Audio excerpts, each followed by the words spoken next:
അബ്ദുൽ മുതീഉ യുഹിബ്ബു റുജൂഅ ഇലാ സയ്യിദിഹി വൽ അബ്ദുൽ ലാബിഖു ലാ യുഹിബ്ബു റുജൂഅ ഇലാ സയ്യിദിഹി. ഇത് ഞാൻ പറയുന്നതല്ല, ഈ വാക്ക് ഒരു ഹദീസിന്റെ വ്യാഖ്യാനമായി മഹാനായ നജ്മുദ്ദീനുൽ കുബ്രാ റളിയല്ലാഹു അൻഹു തന്റെ തഫ്സീറിൽ പറയുന്ന ഒരു വാക്ക് ഞാൻ ഉദ്ധരിക്കുകയാണ്. ഏതാണ് ഹദീസ് എന്നോ? മൻ അഹബ്ബ ലിഖാ അല്ലാഹ് അഹബ്ബ അല്ലാഹു ലിഖാഹു വമൻ കരിഹ ലിഖാ അല്ലാഹ് കരിഹ അല്ലാഹു ലിഖാഹു. ഒരാൾക്ക് അല്ലാഹുവിനെ കാണാൻ ഇഷ്ടമാണെങ്കിൽ അല്ലാഹ് അയാളെ കാണാനും ഇഷ്ടമായിരിക്കും. ഒരാൾക്ക് അല്ലാഹുവിനെ കാണാൻ ഇഷ്ടമില്ലെങ്കിൽ അല്ലാഹ് അയാളെ കാണുന്നതും ഇഷ്ടമുണ്ടാവില്ല. അല്ലാഹു ഇത് മുത്ത് മുഹമ്മദ് മുസ്തഫ അങ്ങനെ പറഞ്ഞതാണ്.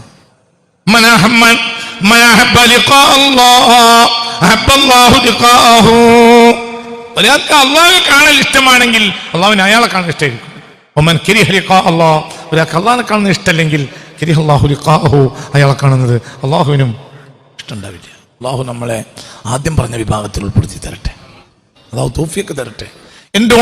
എന്തുകൊണ്ടാണ് ഓടിപ്പോയ യജമാനെ തൊട്ട് ഓടിപ്പോയ അടിമക്ക് തിരിച്ചു വരാൻ ഇഷ്ടമില്ലാത്ത? എന്തുകൊണ്ടാണ്? അടി ഉറപ്പാ, ചെങ്ങല ഉറപ്പാ, ചെങ്ങലക്കിടും. ചില യജമാനന്മാർ ഓടിപ്പോകുന്ന അടിമയെ ചെങ്ങലക്കിടും. തീ ചാടിയാലും ഇനി കുഴിയിൽ വീണാലും മരിച്ചു പോയാലും ഇനി അങ്ങോട്ട് പോകാൻ ഇഷ്ടമുണ്ടാവില്ല. എന്തുകൊണ്ട്? പിന്നെ എന്തൊക്കെ കിട്ടുക എന്നുള്ളത് എനിക്കൊരു കണക്കുണ്ടാവില്ല.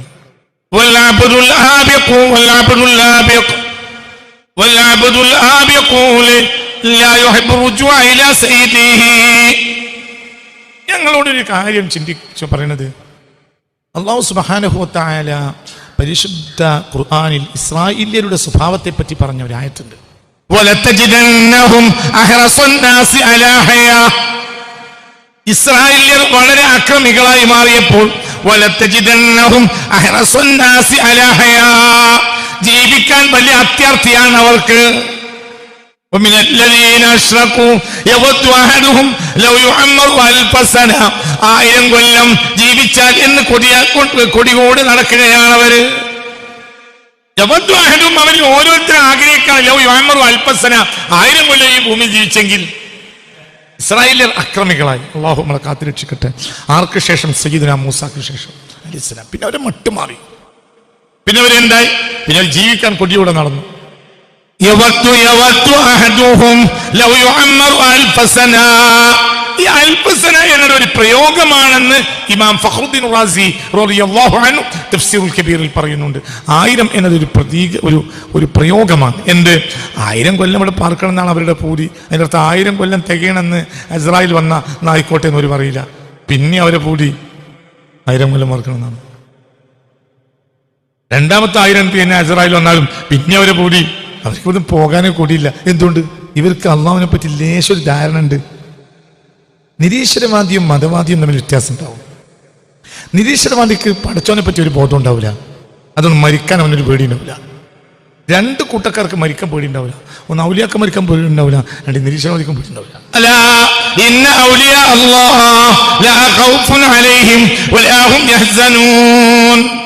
അള്ളാന്റെ ഔലിയാക്കന്മാർക്ക് ഒരു പേടിയും ഇല്ല, മരിക്കാനും പേടിയില്ല.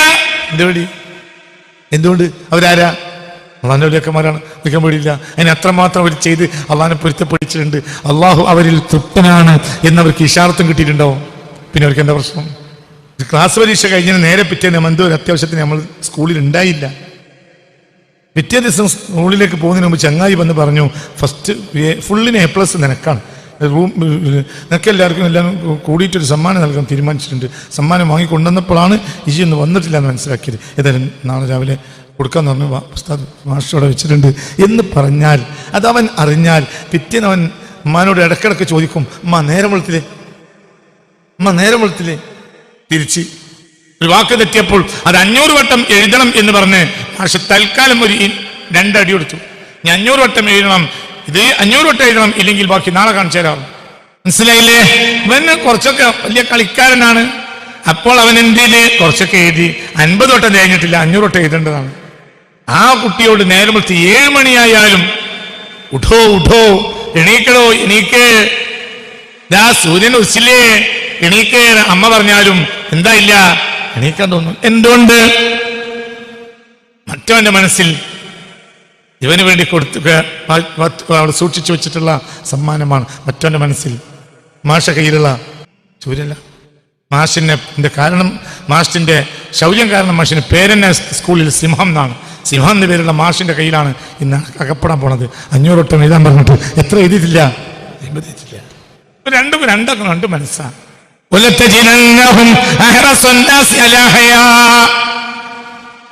അല്ലാഹുവിൽ നിന്ന് അകന്നു പോയ ആളുകൾക്കെല്ലാം എന്തുണ്ടായിരിക്കും? ജീവിക്കാൻ വലിയ കുടിയായിരിക്കും. ومن الذين أشركوا يود أحدهم لو يعمر 1000 سنة. إلى سورة البقرة. ولتجدنهم أحرص الناس على حياة ومن الذين أشركوا يود أحدهم لو يعمر 1000 سنة. മതവിശ്വാസിക്ക് ചെറിയൊരു പേടിയുണ്ടോ? മതവിശ്വാസിക്ക് ചെറിയ പേടിയുണ്ടോ? എന്തുകൊണ്ട്? ദൈവമുണ്ട് എങ്കിൽ കളി കാര്യമാവും. അതൊരു മുസ്ലിം ആണെങ്കിൽ വല്ലാതെ പഠിക്കണം. എന്തുകൊണ്ട്? കടമ്പ കുറച്ചൊന്നുമല്ല. സിറാത്തിനെ പറ്റി പഠിപ്പിച്ചിട്ടുണ്ട്, മീസാനെ പറ്റി പഠിപ്പിച്ചിട്ടുണ്ട്, ഖിയാമത്ത് നാളിലെ വലിയൊരു കാലത്തെ പറ്റി പഠിപ്പിച്ചിട്ടുണ്ട്. അപ്പൊ പേടിയാണ്. നിരീശ്വരവാദിക്ക് പേടിയുണ്ടാവൂല. എന്തുകൊണ്ട്? ഈ കാലത്ത് വന്നു പോകുന്ന ആളുകൾ മാത്രമാണ് നമ്മൾ. നമ്മളെ സംബന്ധിച്ചിടത്തോളം നമ്മൾ ഇങ്ങനെ ജീവിക്കും, ഇങ്ങനെ മരിക്കും, അത്രേ ഉള്ളൂ. ഇതിനപ്പുറമൊന്നും ജീവിതമില്ലാന്ന് വിശ്വസിക്കുന്നവരുണ്ട്. അവരെ സംബന്ധിച്ച് അവരാണ് കാഫറുകൾ. ആ കാഫറുകൾക്ക് മരിക്കാൻ ചിലപ്പോൾ പേടി ഉണ്ടാവില്ല. എന്തുകൊണ്ട്? മരിക്കാൻ അവർക്ക് ആകെയുള്ള ഒരു പേടി രണ്ട് കാര്യമായിരിക്കും. ഈ സുഖം മുറിഞ്ഞു പോകുന്ന ദുഃഖം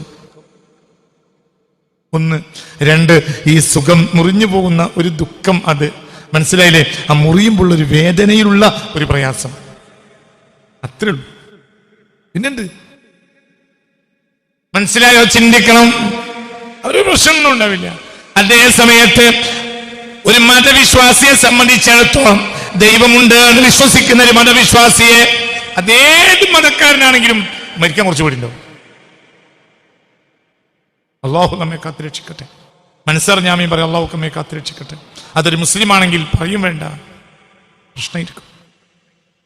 ഇവിടെ നമ്മളെ ഇനി നമ്മൾ നേരെ തിരിച്ചു വരികയും, അപ്പൊ കാഫറിന് അള്ളാഹിനെ മരിക്കാൻ പേടിയുണ്ടാവില്ല, കാഫറിന് പേടിയുണ്ടാവില്ല, തീരെ പേടിയുണ്ടാവില്ല. വലിയന് തീരെ പേടിയുണ്ടാവില്ല, കാഫറിന് പേടിയുണ്ടാവില്ല. കാഫറിന് ഇതിനപ്പുറം ജീവിതത്തിൽ വിശ്വാസമില്ല. വലിയ ഇതിനപ്പുറം ജീവിതത്തിന് എല്ലാ കാര്യങ്ങളും ചെയ്തു വെച്ചിട്ടുണ്ട്.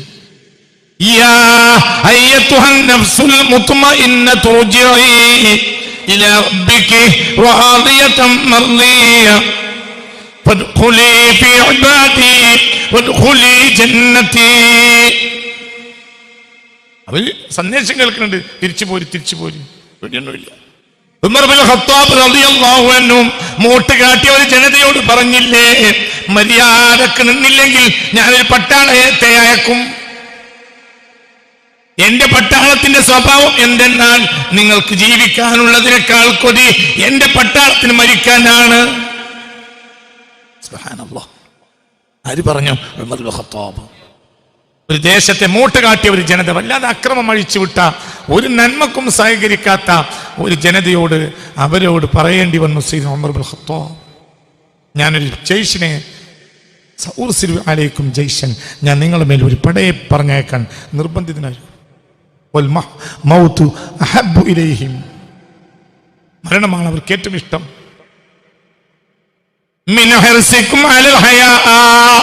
ജീവിക്കാൻ നിങ്ങൾക്കുള്ള അത്യാഗ്രഹത്തേക്കാൾ എന്റെ പട്ടാളത്തിന് മരിക്കാനാണ് കൊതി. ഞാനിവിടെ പടയെ പറഞ്ഞേക്കും. ഈ പടയുടെ സ്വഭാവം എന്താ? നിങ്ങൾക്ക് ജീവിക്കാൻ കൊതിയുള്ളതിനേക്കാൾ എന്റെ പട്ടാളത്തിന്, നിങ്ങൾക്ക് ജീവിക്കാൻ കൊതിയുള്ളതിനേക്കാൾ എന്റെ പട്ടാളത്തിന് മരിക്കാനാണ് കൊതി. എന്റെ ഒരു ഔലിയാക്കന്മാരാണ്, മരിക്കാനല്ലേ അവർക്ക് ആവശ്യം. അപ്പോൾ അവര് വാളിന്റെ മുന്നിലേക്ക് എടുത്തു ചാടും. എന്തുകൊണ്ട്? അവർക്ക് മരിക്കലാണ്. നെപ്പോളിയൻ പറഞ്ഞില്ലേ, നെപ്പോളിയൻ ഈജിപ്തിലേക്ക് യുദ്ധത്തിന് വേണ്ടി വന്നപ്പോൾ നെപ്പോളിയനെ തടയൽ അസറിലെ പണ്ഡിതന്മാർ നെപ്പോളിയനെതിരെ ഫത്വ ഇറക്കി. അപ്പോൾ ആലിമീങ്ങളെ ഫത്വക്ക് വഴിപ്പെട്ടു ജനങ്ങൾ നെപ്പോളിയത്തിന്റെ ബീരങ്കിയുടെ മുന്നിലേക്ക് എടുത്തു ചാടി. കാരണം ആലിമീങ്ങൾ പറഞ്ഞതിനനുസരിച്ച് നെപ്പോളിയൻ യുദ്ധത്തിന് വന്നു ഈജിപ്തിലേക്ക്. ഈജിപ്ഷ്യൻ സംസ്കാരങ്ങളും ഇസ്ലാമിക സംസ്കാരങ്ങളും ഒക്കെ തകർന്നടിയുന്ന ഒരു ഘട്ടമായിരുന്നു അത്. അപ്പോൾ അതിനെ തടഞ്ഞിർത്തുകയും പള്ളിയും മദ്രസയും ദീനും സംരക്ഷിക്കുകയും ചെയ്യാൻ അസ്ഹർ ഷരീഫിലെ ഉലമാക്കൾ ഫത്വ കൊടുത്തു, അഹ്ലുസുന്നയുടെ പണ്ഡിതന്മാർ. ജനങ്ങൾ അങ്ങനെ ബീരങ്കിയുടെ മുന്നിലേക്ക് എടുത്തു ചാടി. ഇത് നെപ്പോളിയന്റെ മനസ്സ് മാറ്റി. ഇങ്ങനൊരു ജനത അയാൾ യൂറോപ്പിൽ കണ്ടിട്ടില്ല. അവർ മരിക്കാൻ വേണ്ടി ഇങ്ങനെ പാഞ്ഞു വരിക. പിന്നെ നെപ്പോളിയൻ മനസ്സ് മാറി, പിന്നെ നെപ്പോളിയൻ മാറി, പിന്നെ നെപ്പോളിയൻ തോറ്റു. തിരിച്ചുപോയി വാട്ടർലൂ യുദ്ധത്തിൽ നെപ്പോളിയൻ തോറ്റു. എന്തുകൊണ്ട്? ജയിക്കുന്ന നെപ്പോളിയൻ ഇല്ലാതെ. കാരണം നെപ്പോളിയന് മനസ്സ് മാറിപ്പോയി. പിന്നെ ബ്രിട്ടൻ യുദ്ധത്തിന് വന്നപ്പോൾ നെപ്പോളിയൻ തോറ്റു. അങ്ങനെ നെപ്പോളിയൻ ഇസ്ലാം മതം സ്വീകരിച്ചു. അലി എന്ന പേരാണ് നെപ്പോളിയൻ്റെത്. സെന്റ് ഹെലനാസ് ദ്വീപിലേക്ക് അദ്ദേഹത്തെ ബ്രിട്ടീഷുകാർ നാട് കടത്തി. അദ്ദേഹം അവിടെ അലി എന്ന പേര് ആയി മുസ്ലിമായി ജീവിച്ച് അവിടെ മരിച്ചു. 200 യുദ്ധം നടത്തിയിട്ട് ജയിച്ചു പോകുന്നതാണ്. യൂറോപ്പിൽ 200 യുദ്ധം നടത്തിയിട്ട് ജയിച്ചിട്ടാണ് അദ്ദേഹം ഈ വരുന്നത് എങ്ങോട്ട്? ഈജിപ്തിലേക്ക്. പക്ഷെ ഈജിപ്തിലെ ജനത അയാൾ അത്ഭുതപ്പെടുത്തി. എന്തുകൊണ്ട്? അവർക്ക് മരിക്കാൻ ഒരു പേടിയില്ല. അതിൻ്റെ അർത്ഥം ബീരങ്കിലേക്ക് എടുത്തിയാണെന്നല്ല, ഈ പറഞ്ഞ അർത്ഥമുണ്ട്. നമ്മുടെ കടലാസ് ക്ലിയർ ആണെങ്കിൽ നമുക്കൊരു പ്രശ്നം ഉണ്ടാവില്ല. അങ്ങനെ തന്നെയല്ലേ? ഒന്നുണ്ട്, ഒരു പ്രശ്നമില്ല. എല്ലാം ആസ്വദിക്കും. ഇസ്രായേൽ വന്നാൽ അത് ആസ്വദിക്കും. ഇസ്രായേൽ വന്നാൽ ആസ്വദിക്കും. എന്തുകൊണ്ട്?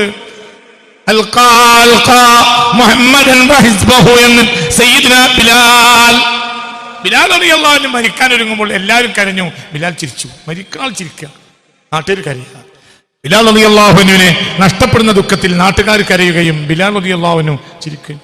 ബിലാൽ റളിയല്ലാഹു അൻഹു പറഞ്ഞു, ഇന്ന് എൻ്റെ സന്തോഷമാണ്. അൽഖാ മുഹമ്മദൻ വഹിസ്ബഹു, ഇന്ന് മരിക്കുകയാണെങ്കിൽ ഞാൻ ഇന്ന് തന്നെ നബിയെ കാണും സല്ലല്ലാഹു അലൈഹി വസല്ലം. അവിടെ എൻ്റെ റസൂലുണ്ട്, ഞാൻ അങ്ങോട്ട് പോവാണ്. എന്താണ് ആ വാക്ക്? എന്റെ സന്തോഷമേ, എന്റെ സന്തോഷമേ, അൽഖാ മുഹമ്മദൻ വഹിസ്ബഹു. അല്ലാഹു തആല തൗഫീഖ് തരട്ടെ, അല്ലാഹു തൗഫീഖ് തരട്ടെ, അല്ലാഹു തൗഫീഖ് തരട്ടെ, അല്ലാഹു നമുക്ക് തൗഫീഖ് തരട്ടെ. അപ്പോൾ നമ്മുടെ സ്റ്റാൻഡ് നമ്മൾ ആലോചിക്കാം. നമ്മൾ എവിടെയാണ്? നമ്മളെ അവസ്ഥ എന്ത് എന്ന് ഓരോരുത്തരും ചിന്തിക്കാം. ഞാൻ അള്ളാഹു ഇഷ്ടപ്പെട്ട അടിമയാണോ അതോ ദോഷിയായ അടിമയാണോ എന്ന് ഓരോരുത്തർക്കും ചിന്തിക്കാനുള്ള ഒരവസരമാണ് ഇത്. ഓടിപ്പോയ അടിമയാണെങ്കിൽ ലാ യുഹിബ്ബു റുജൂഅ ഇലാ സയ്യിദിഹി തുലൂനി യാ തിഖാതി ഇന്ന ഫീ ഖത്ലി ഹയാതി വമമാതി ഫീ ഹയാതി വഹയാതി ഫീ മമാതി. ഒരു കാര്യത്തിന്റെ പേരിൽ ഹല്ലാജിനെ ആ കാലത്തെ ഭരണാധികാരി കൊല്ലാൻ തീരുമാനിച്ചു. മൻസൂറുൽ ഹല്ലാജ് റളിയല്ലാഹു അൻഹു ഹല്ലാജെ കൊല്ലുന്ന അന്ന് ഞാനുണ്ടെങ്കിൽ പറഞ്ഞില്ലേ? ആര്? അച്ചേഖ് മുഹീദ്ദീൻ അബ്ദുൽ ഖാദിർ ജിലാനി പറഞ്ഞ്, ഞാൻ ജീവിച്ചിരിക്കുന്ന കാലത്താണ് ഹല്ലാജിന് ഈ പ്രശ്നം ഉണ്ടായതെങ്കിൽ റളിയല്ലാഹു അൻഹു ആ പ്രശ്നം ഞാൻ നടക്കാൻ സമ്മതിക്കുകയില്ല. എന്തുകൊണ്ട്? അള്ളാഹുവിന്റെ അത്രയും വലിയ പ്രേമിയായിരുന്നു മൻസൂറുൽ ഹല്ലാജ് റളിയല്ലാഹു അൻഹു. അദ്ദേഹത്തെ കൊല്ലാൻ ഭരണാധികാരി തീരുമാനിച്ചു. അപ്പോൾ അദ്ദേഹം പാടിയ പാട്ടാണിത്.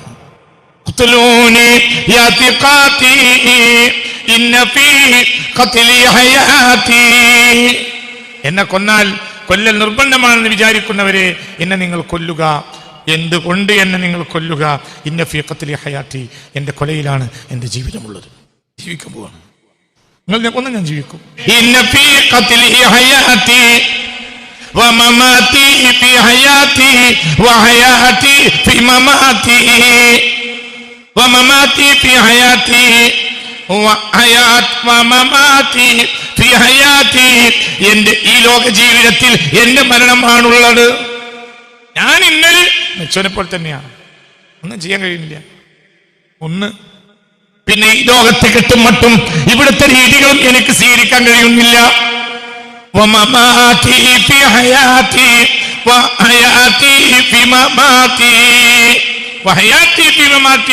എന്റെ മരണത്തിലാണ് എന്റെ ജീവിതം തുടങ്ങുക.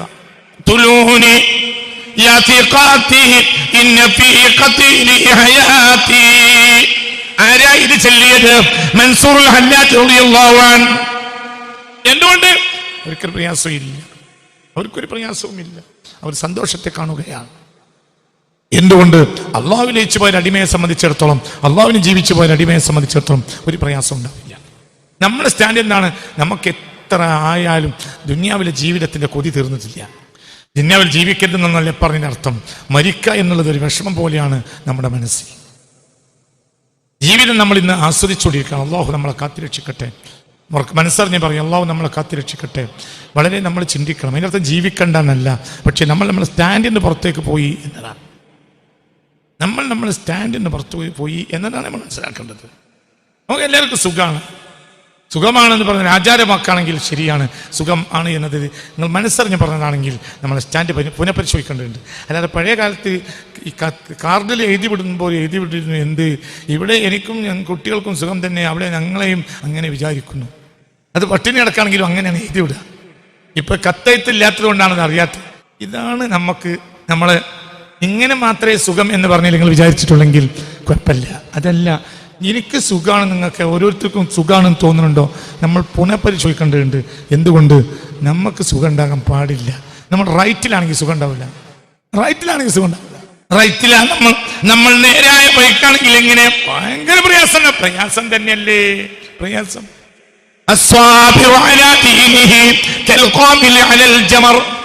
ജംറത്തിന്റെ ബഹുവചനം ജമർ. ജംറത്ത് എരിയുന്ന കനൽ കട്ടക്ക്, തീകഷ്ണത്തിനാണ്, തീക്കട്ടക്കാണ് എന്ത് പറയാ? ജംറ. അതിന്റെ ബഹുവചനമാണ് ജമർ. തീക്കട്ടകൾ കൈ പിടിച്ചതുപോലെയാവും ദീനനുസരിച്ച് ജീവിക്കണമെങ്കിൽ. അപ്പൊ നമുക്ക് കുഴപ്പമൊന്നുമില്ല, നമുക്ക് സുഖമാണോ? നമുക്കൊരു കാര്യം മനസ്സിലാക്കാം, നമുക്കിപ്പോ എന്തില്ല? ദീനില്ല. തീരുമാനമായി പോണത് നല്ലതാണ്. ഒറിജിനൽ സുഖം തന്നെയാണോ? എന്നാ പുനഃപരിശോധിക്കണം. എന്തുകൊണ്ട്?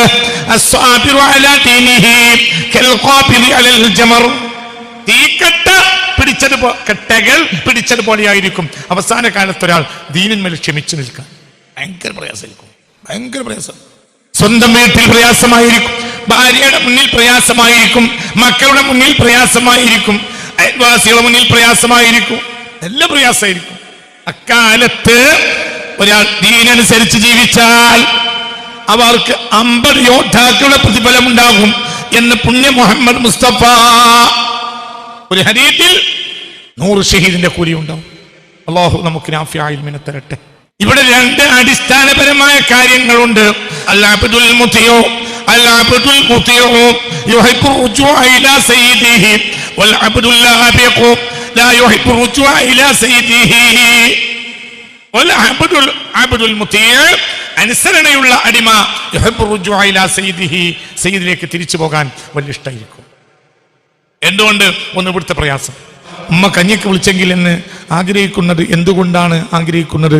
വെയിൽ കൊണ്ടിട്ട് പുറം പൊള്ളിയിട്ടുണ്ട്. ഉമ്മ ഏൽപ്പിച്ച തൊഴിൽ വെയിലത്തുനിന്ന് ചെയ്തുകൊണ്ടിരിക്കുന്ന ഒരു കുട്ടി ചായക്കോ കഞ്ഞിക്കോ ഉമ്മ വിളിക്കുന്നത് എന്നതിനെ അങ്ങോട്ടും ഇങ്ങോട്ട് തിരിഞ്ഞു നോക്കാനുള്ള കാരണം എന്താ? ഒന്ന് ഈ വെയിലിന്റെ കട്ടിയാണ്. അപ്പൊ അവർക്ക് എന്തില്ല? സുഖമില്ല.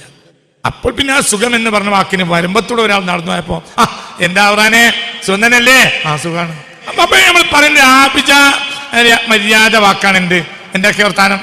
ഏത് കഷ്ടപ്പാടിലാണെങ്കിലും അറബിയോട് കൈഫൽ ഹാൽ, തയ്യീബ്, അൽഹംദുലില്ലാ, അല്ലാഹു കരീം, അങ്ങനെയൊക്കെ പറയും. സുഖല്ലേ? കൈഫൽ ഹാൽ എന്നർത്ഥം സുഖല്ലേ എന്നാണ്. കൈഫൽ ഹാൽ അതിനർത്ഥം സുഖല്ലേ എന്നാണ്. അതേ സുഖം. ഈ നിലക്കാണെങ്കിൽ ഈ നിലക്കൊരു ഭംഗിവാക്കി നമ്മൾ പറയും, അത്രയേ ഉള്ളെങ്കിൽ കുഴപ്പമൊന്നുമില്ല. അതല്ല, ശരിക്കും നമുക്ക് സുഖമാണെങ്കിൽ നമ്മൾ ദീനിൽ നിന്ന് വളരെ അകന്നിട്ടുണ്ടെന്നാണ്. ഇന്നത്തെ കാലത്ത് പ്രത്യേകിച്ചും ദീനിൽ നിർവഹിക്കുന്ന ആളുകൾക്ക് പ്രയാസമായിരിക്കും. ദീനനുസരിച്ച് ജീവിച്ചവർ മുഴുവനും അങ്ങനെയാണ്. എല്ലാവരുടെ അവസ്ഥയും അങ്ങനെ തന്നെയാണ്. ദീനനുസരിച്ച് ജീവിച്ചാൽ അതിൻ്റെ പ്രയാസം അങ്ങനെ തന്നെയാണ്. ബഹുമാനപ്പെട്ട സിദ്ദീഖ് കഴിഞ്ഞപ്പോൾ പിന്നെ ഫാറൂഖ്, ഉസ്മാൻ, അലി റളിയല്ലാഹു അൻഹു, അവരൊക്കെ അവസ്ഥ നിങ്ങൾ ചിന്തിച്ചു നോക്കി.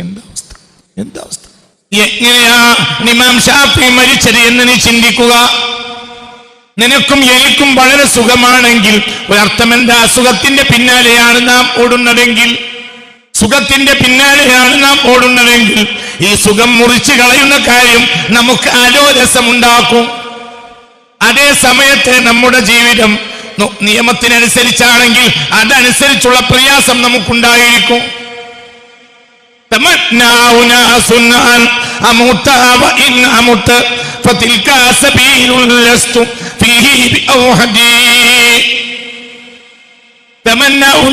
പലരും ആഗ്രഹിക്കുന്നത് ഞാനൊന്ന് മരിച്ചു കിട്ടണമെന്നാണ്.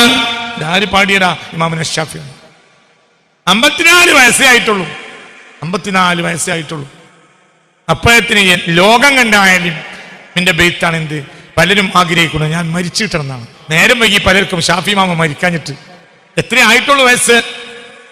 പറയും മനുഷ്യന്മാര് 54 വയസ്സിൽ മരിച്ചു. അതിന് മുമ്പ് ചെല്ലിയ വിറ്റത്.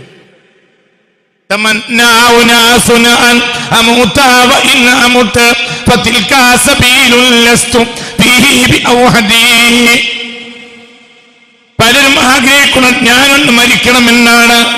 തമന്ന ഉനാസുൻ, പല ആളുകളും വിചാരിക്കുന്നത്, ആഗ്രഹിക്കുന്നത്, കൊതിക്കുന്നത് അൻ അമൂത്ത, ഞാൻ മരിച്ചു കിട്ടലാണ്. എത്ര വയസ്സ്? 54 വയസ്സായിട്ടില്ല. അപ്പൊ ചില വീട്ടാണ് 54 മരിച്ചിട്ടുണ്ട് ഇമാമുന ശാഫിഈ റളിയല്ലാഹു അല്ലാഹ്. എല്ലാ നിലയിലും കഷ്ടപ്പാടിലാണ് അവര്.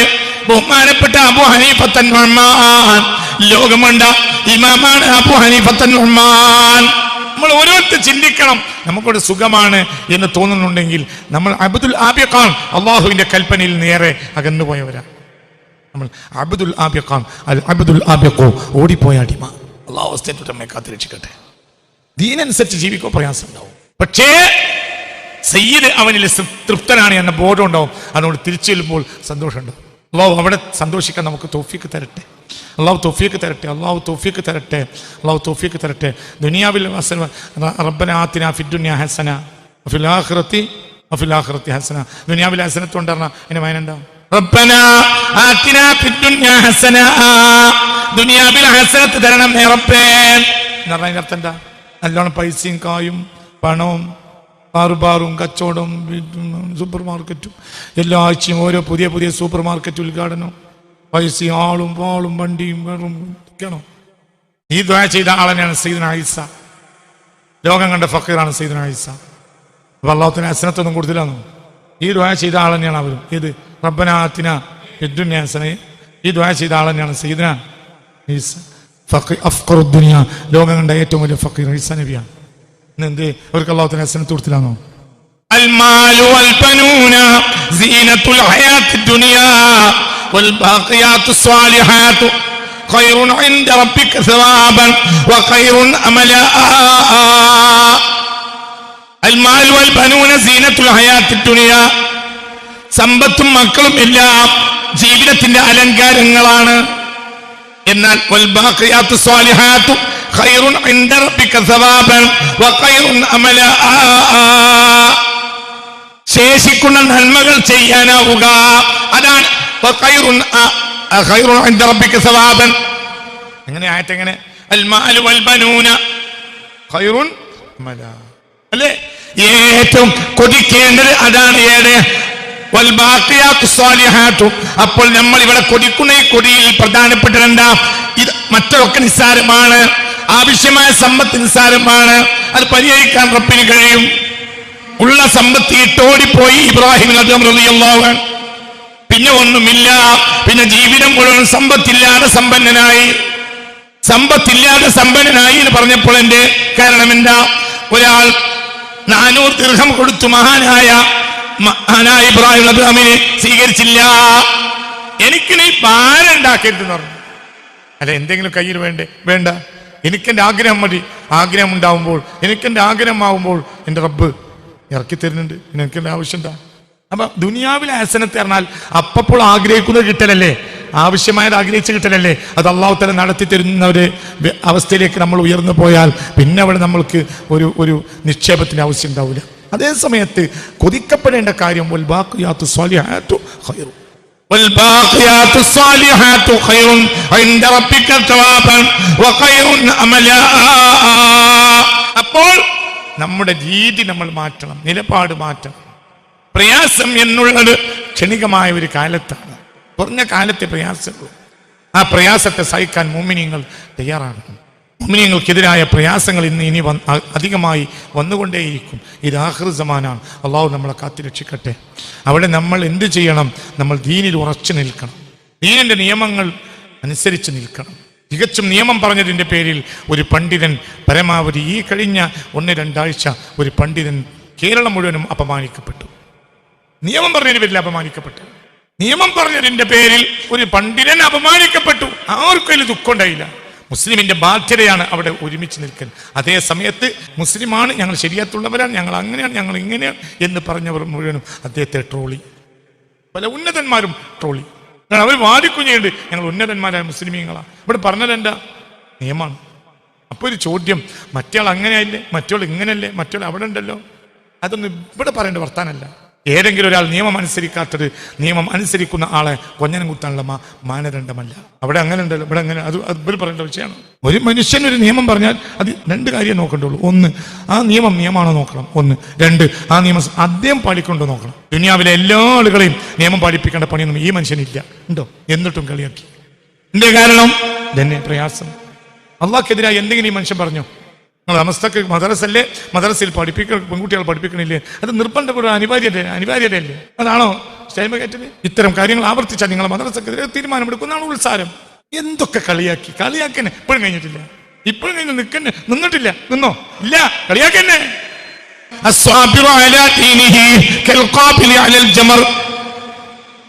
കനൽക്കട്ട പിടിച്ചതുപോലെയായിരിക്കും ഇനിയുള്ള കാലഘട്ടത്തിൽ മുമ്പിനായ മനുഷ്യന് ഒരു ആലിമിന് നിയമം പറയണമെങ്കിൽ ആ ആലിം കനൽക്കട്ട കയ്യിൽ പിടിച്ചതുപോലെ പറയണം. പക്ഷേ ആലിമിനത് പ്രശ്നമില്ല. എന്തുകൊണ്ട്? ആലിം മുത്തിയായ അബിദാണ്. ഇത് പേടി ആർക്ക് വേണ്ടി പറഞ്ഞതാണ്? ഈ ലോകം എല്ലാവരും എതിരായും ആലിം പറഞ്ഞു കൊടുത്തു. എന്തുകൊണ്ട്? അത് റബ്ബിന് വേണ്ടി പറഞ്ഞതാണ്. റബ്ബിന്റെ നിയമമാണ്. റബ്ബിന്റെ നിയമം പറയുന്ന സാഹചര്യത്തിൽ അത് അവിടല്ലേ എന്ന് ചോദിക്കരുത്. ഒരാൾ നിയമം പാലിച്ചില്ല എന്നത് വേറൊരാൾക്ക് നിയമം പറയുന്നതിന് തടസ്സമാവുന്നത് എങ്ങനെയാ? ആ വ്യക്തി നിയമം പാലിക്കുന്നുണ്ടോ നോക്കിയാൽ മതി. ആ വ്യക്തി നിയമം പാലിക്കുന്ന വ്യക്തി തന്നെയാണ്. വളരെ എനിക്ക് തപ്പിയിട്ട് ഇതുവരെ ഒരു സാധനം കിട്ടിയിട്ടില്ല. തപ്പി പിന്നെ ഞാൻ തപ്പുക. ആരും നിങ്ങൾ നിയമം പാലിക്കാത്തത് നോക്കിയിട്ട് തപ്പ. ഞാൻ പകലിരുന്ന് തപ്പ. ഇവിടുത്തെ കുറച്ച് കോളമിസ്റ്റുകളും കുറച്ച് സോഷ്യൽ മീഡിയ തൊഴിലാളികളും തപ്പ. എന്നിട്ട് ഇതുവരെ ഒരു കഷ്ണം കിട്ടിയില്ല. എവിടെയെങ്കിലും നിയമം പാലിച്ചില്ലെങ്കിൽ ഇത് മാനദണ്ഡമല്ല. ആരെങ്കിലും ഒന്ന് കൂടി കൊടുത്തു സഹായിച്ചു.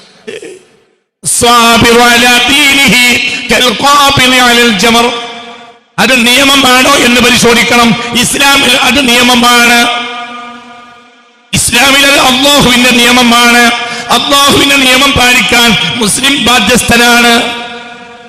അതിലെന്താ പറയുള്ളത്? ഇങ്ങനെ മതാവ. ഇസ്ലാം ഒരു മതമാണ്. ഇസ്ലാം ഒരു ജീവിത പദ്ധതിയാണ്. ഇസ്ലാം എന്നാൽ കോടിക്കണക്കായ നിയമങ്ങളുള്ള ലോകത്തെ ഏറ്റവും വലിയ നിയമ സംഹിതയാണ്. ഇതാണ് ഇസ്ലാം.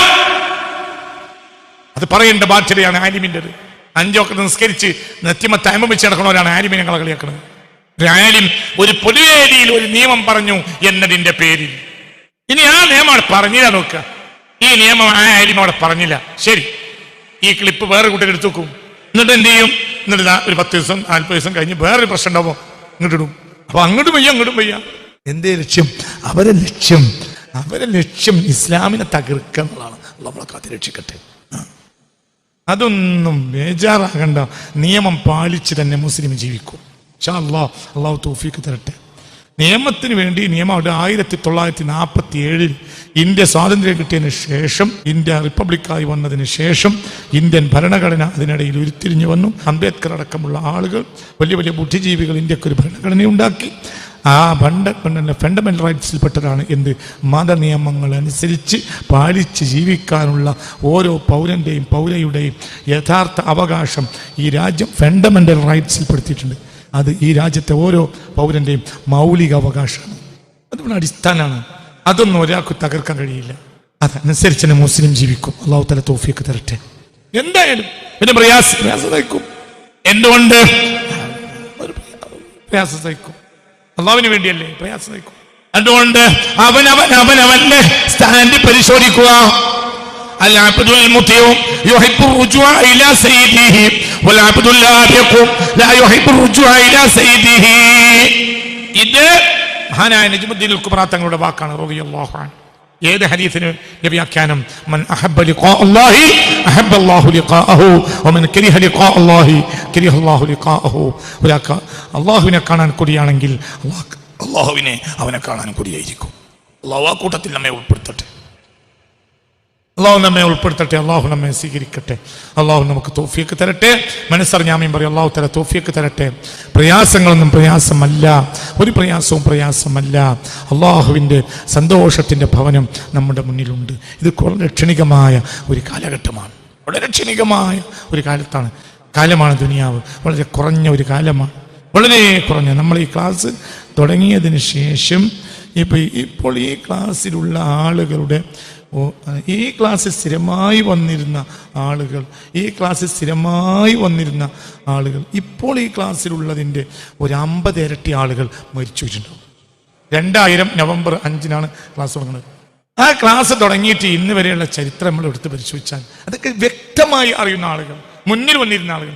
ഈ ഉള്ള ജനത്തിന്റെ ഒരു 50 ഇരട്ടി ആള് മരിച്ച ആളുകളുണ്ട്. ആ സ്ഥാനത്ത് നമ്മളാണെങ്കിൽ ഇപ്പം നമ്മളെ അവസ്ഥ എന്താ ആവുമല്ലോ? അതൊന്ന് ചിന്തിച്ചു നോക്ക്. ഞാൻ എവിടെ ക്ലാസ്സിന് പോകുകയാണെങ്കിലും വണ്ടി കയറിയിരിക്കും, കൂടെ ഉണ്ടാവും സെയ്ദ് മാഷ്.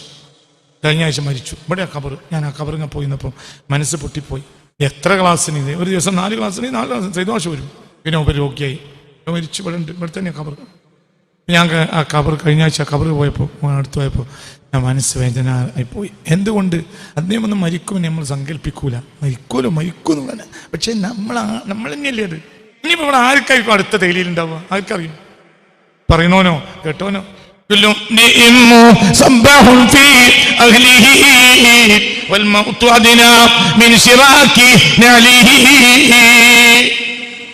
അള്ളാഹുവിനെ അല്ലാതെ ആരെയാണടാ തൃപ്തിപ്പെടുത്താനുള്ളത്?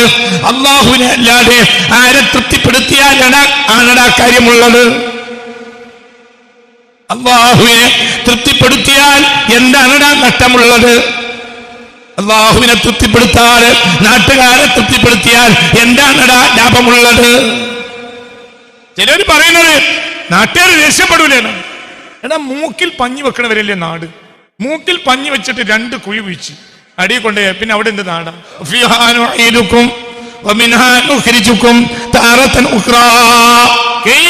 അവിടെ ഒരാളില്ല, അവിടെ ഒന്നുമില്ല. അവിടെ അള്ളാഹുവിന്റെ പൊരുത്തമല്ലാതെ ഒന്നുമില്ല. അള്ളാഹുവിനെ പൊരുത്തപ്പെടിച്ചവരല്ലാതെ ഭൂമിക്കടിയിൽ രക്ഷപ്പെടാൻ പോകുന്നില്ല. ഇത് അള്ളാഹുവിൻ്റെതാണ്. ഇന്നൽ അർള ലില്ലാഹ് യൂരിസുഹാ മൻ യശാഉ മിൻ ഇബാദിഹി വൽ ആഖിബതു ലിൽ മുത്തഖീൻ. ഇന്നൽ അർള ലില്ലാഹ്, ഭൂമിയുടെ ഉടമക്കാരൻ അള്ളാഹുവാണ്. യൂരിസുഹാ മൻ യശാഉ മിൻ ഇബാദിഹി. മനുഷ്യന്റെ നിയമം മാറിക്കൊണ്ടേയിരിക്കും. 1960 വരെ ഭൂമിയിൽ എല്ലാ രാജ്യങ്ങളിലും ആണുങ്ങളെ കല്യാണം കഴിക്കൽ തെറ്റായിരുന്നു. 1960 വരെ ഭൂമിയിൽ എല്ലാ രാജ്യങ്ങളിലും, യൂറോപ്യൻ രാജ്യങ്ങളിലും, ഏഷ്യൻ രാജ്യങ്ങളിലും, അമേരിക്കൻ പ്രദേശങ്ങളിലും, എവിടെയും ഓസ്ട്രേലിയയിലും എവിടെയും ഈ ഭൂമിയിലെ എല്ലാ വൻകരകളിലും എല്ലാ രാജ്യങ്ങളിലും സ്വവർഗ വിവാഹം തെറ്റായിരുന്നു. നിയമസാധുതയില്ല. രജിസ്ട്രേഷൻ ചെയ്തു കൊടുക്കൂല. ഒരു രജിസ്റ്റർ ഓഫീസ് കയറിയാലും ലോകത്തെ ഒരു രാജ്യത്തും നിയമമല്ല. തെറ്റാണ്, കുറ്റമാണ്. ആണിനെ കല്യാണം കഴിക്കൽ, പെണ്ണിനെ കല്യാണം കഴിക്കൽ കുറ്റമാണ്. 1960 വരെ. ഇന്ന് അത് നിയമമല്ലാത്തൊരു രാജ്യമല്ല. അത് തെറ്റല്ല എന്ന് പറയുന്ന മുസ്ലിം സംഘടനകളുണ്ട്. ഇത് നിയമം, ഇതൊക്കെ ഇതൊന്നും തെറ്റല്ല എന്ന് പറയുന്ന മുസ്ലിം നേതാക്കളുണ്ട്, കേരളത്തിലുണ്ട്. ആണിനെ സ്വവർഗാനുരാഗം തെറ്റല്ല എന്ന് പറയുന്ന മുസ്ലിം സംഘടനകളുണ്ട്, മുസ്ലിം നേതാക്കളുണ്ട്. 960 വരെ ലോകം മുഴുവനും അത് തെറ്റല്ല. മനുഷ്യന്റെ നിയമം മാറും, അള്ളാഹ് നിയമം മാറും. ഇവരെയൊക്കെ തൃപ്തിപ്പെടുത്തിയിട്ട് എന്തിന്റെ കാര്യം? വരുന്ന തെറ്റായത് നാളെ ശരിയാക്കും, ഇന്നലെ ശരിയായത് ഇന്ന് തെറ്റാക്കും, ഇന്നലത്തെ തെറ്റ് ഇന്ന് ശരിയാക്കും. ഞാനൊരിക്കൽ വണ്ടൂർ ബസ് സ്റ്റാൻഡിൽ രാത്രി വൈകുന്നേരത്ത് ഞാൻ ബസ് കാത്ത് നിൽക്കാണ്. അന്ന് എനിക്കൊരു 15-16 വയസ്സുണ്ടാവുള്ളൂ. അപ്പോൾ NGOന്റെ ആളുകൾ വണ്ടൂർ ബസ് സ്റ്റാൻഡിന്റെ സൈഡിലേക്ക് നിൽക്കുക. അവർ വൈകുന്നേരം ബസ് കാത്ത് നിൽക്കുക. അപ്പോൾ കുറച്ച് ആളുകളുണ്ട് ഇങ്ങനെ. അക്കാലത്ത് ഉണ്ടായിരുന്നു ഇവരൊക്കെ ഒരു തുണിസഞ്ചി അങ്ങനെ തൂക്കി നടക്കും. ബുദ്ധിസഞ്ചി എന്നാ പറയുക. ഉള്ളവരൊക്കെ ബുദ്ധിമാന്മാരാണെന്ന് കണക്കാക്കണോണ്ട് അങ്ങനെ ബുദ്ധിസഞ്ചി തൂക്കുക എന്നാ പറയുക. അക്കാലത്ത് അങ്ങനെ തൂക്കിയൊരു കുറച്ച് NGOന്റെ ആളുകൾ വന്നു. എന്നിട്ട് അവർ സമരം ചെയ്യാം വിലക്കയറ്റത്തിനെതിരെ. അപ്പോൾ ഒരാൾ പാട്ട് പാടി. NGOക്കാർക്ക് പല വികൃതികളുണ്ടാവും. അപ്പോൾ അങ്ങനത്തെ ഒരു പാട്ട്, തമാശ, നമുക്കതൊരു പാട്ടിൻ്റെ രസം കൊണ്ട് ഞാൻ കുറ്റം പറഞ്ഞല്ല, ഒരു പാട്ടിൻ്റെ രസം. ഒരാളിങ്ങനെ രാവിലെ ഒരു വില, ഉച്ചക്കൊരു വില, രാത്രിയായ വില മാറി. അപ്പം മറ്റും 8-10 ആളുകൾ ഒരേ സമരമൊക്കെ അത്രേ ഉണ്ടാവുള്ളൂ. 10 ആളുണ്ടായതിന് വലിയ സദസ്സ. ഒരാൾ പോലും ഇല്ലാതെ NGO ഉദ്യോഗസ്ഥന്മാരൊക്കെ പ്രസംഗിക്കണം ഞാൻ കണ്ടിട്ടുണ്ട്. 8-10 ആൾ ഏറ്റി പറയാം, ഒരാൾ പാടിക്കൊടുക്കാം. രാവിലെ ഒരു വില, ഉച്ചക്കൊരു വില, രാത്രി ആയാൽ വില മാറി. അപ്പൊ മറ്റൊന്നും ചൊല്ലുക. അപ്പൊ ദൈനംദിനം വിലക്കയറ്റം നടന്നുകൊണ്ടിരിക്കുന്നതിന് എതിരായിട്ടാണ് ഈ പാട്ട്. ഞാൻ വിലക്കയറ്റത്തിനെതിരല്ല ഈ പറഞ്ഞത്. പൊതു ജനങ്ങളെ മനസ്സ് ഇങ്ങനെയാണ്. രാവിലെ ഒരു നിയമം, ഉച്ചക്കൊരു നിയമം, വൈകുന്നേരം വേറെ നിയമവും. നാട്ടുകാരെ തൃപ്തിപ്പെടുത്താൻ നടക്കൂല. നാട്ടുകാരെ തൃപ്തിപ്പെടുത്തിയാൽ നടക്കൂല. അല്ലാഹുവിനെ തൃപ്തിപ്പെടുത്തിയാലോ അതൊരു പ്രശ്നമില്ല. മൻ അഹബ്ബ ലിഖാ അല്ലാഹ് അഹബ്ബ അല്ലാഹു ലിഖാഅഹു. നാട്ടുകാരെ തൃപ്തിപ്പെടുത്തിയ കാര്യമില്ല. പള്ളിയിലൊരു കമ്മിറ്റി ഉണ്ടായിരുന്നു. കമ്മിറ്റിക്ക് അനുസരിച്ചൊരു മൂല്യരുണ്ടായിരുന്നു. അപ്പൊ ആ മൂല്യരോട് ബന്ധപ്പെടുകയും മൂല്യരെ സഹായിക്കുകയും ചെയ്യുന്ന ആളുകളൊക്കെ ആ കമ്മിറ്റിക്കാർക്ക് ഭയങ്കര ഇഷ്ടം. എപ്പോഴും മൂല്യരെ കൊണ്ടെടുക്കുക, മൂല്യർക്ക് ഭക്ഷണം വാങ്ങിക്കൊടുക്കുക, മൂല്യരെ റൂമിൽ പോയി സംസാരിക്കുക, മൂല്യരെ സഹായിക്കുക. അങ്ങനെ അപ്പോൾ ഒരുത്തൻ എന്തായിന്നറിയോ, കമ്മിറ്റിക്കാർക്ക് അത് തൃപ്തിയാണല്ലോ എന്ന് വിചാരിച്ച് മൂല്യരോട് അങ്ങായി. അങ്ങനെ പിന്നെ എന്താ സംഭവിച്ചതെന്നാൽ അതിനിടയ്ക്ക് ജനറൽ ബോഡി വരികയും കമ്മിറ്റി മാറും ചെയ്തു. നേരെ എതിർ പാർട്ടിയാണ് പുതിയ കമ്മിറ്റി. അവർക്ക് കണ്ണിൽ കണ്ടൂടെ ഇയാളെ, ആരെ, ഈ മൂല്യരെ. ഇനിയിപ്പോൾ ഈ എന്ത് ചെയ്യണം എന്നറിയോ? ഇതുവരെ നാട്ടുകാർക്ക് വേണ്ടി മൂല്യരെ സ്നേഹിച്ചതുകൊണ്ട് ഇനി നാട്ടുകാർക്ക് വേണ്ടി മൂല്യരെ വെറുക്കണം. ഇനി മൂല്യർ ഈ അതേ മൂല്യർ റോട്ടിലേക്ക് ഒന്ന് മഴ തൽക്കാലം ആരാൻ എൻ്റെ ബസ് സ്റ്റോപ്പിലാക്കി വെച്ചിരുന്നത് എന്നെങ്ങാനും ആലോചിച്ചുകൊണ്ട് അയാളിങ്ങനെ പള്ളിൻ്റെ ഇറയത്ത് ഇങ്ങനെ നിൽക്കുന്ന സമയത്ത് നിനക്ക് മോട്ടോർ സൈക്കിൾ ഉണ്ടെങ്കിലും അയാളൊന്ന് അങ്ങോട്ട് ആക്കി കൊടുക്കും. എന്തുകൊണ്ട്? ഇയാൾ എൻ്റെ ബാക്കിൽ ഇരിക്കുന്നത് ഏതെങ്കിലും കമ്മിറ്റിക്കാർ കണ്ടാൽ ഓലെ തൃപ്തിപ്പെടുത്തിയത് പോലെ ഓലിക്ക് വിഷമം ഉണ്ടാവുമല്ലോ. അപ്പോൾ വേണ്ട. അള്ളാഹ്ക്ക് വേണ്ടിയാണോ ഈ മൂല്യരെ സ്നേഹിച്ചത്? അതിന് വ്യത്യാസം ഉണ്ടാവില്ല. കമ്മിറ്റിക്ക് വേണ്ടിയാണോ? കമ്മിറ്റിന്റെ ജനറൽ ബോഡിക്ക് അനുസരിച്ച് സ്നേഹവും ദേഷ്യവും സന്തോഷവും ദുഃഖവും കോപവും ഒക്കെ നിങ്ങൾ എന്താക്കേണ്ടി വരും? അള്ളാഹ്ക്ക് വേണ്ടി സ്നേഹിച്ചാൽ ഒരു കാലത്ത് മുറുക്കേണ്ടി വരില്ല. അള്ളാഹു ആണ്, അപ്പൊ പ്രതിഫലം ഉണ്ടാവും. അള്ളാഹു ആണ് നമ്മുടെ രക്ഷിതാവ്. അവന് വേണ്ടിയാണ് മൻ അഹബ്ബ ലിഖാ അല്ലാഹി അഹബ്ബ അല്ലാഹു ലിഖാഅഹു വമൻ കരിഹ ലിഖാ അല്ലാഹി കരിഹ അല്ലാഹു ലിഖാഅഹു.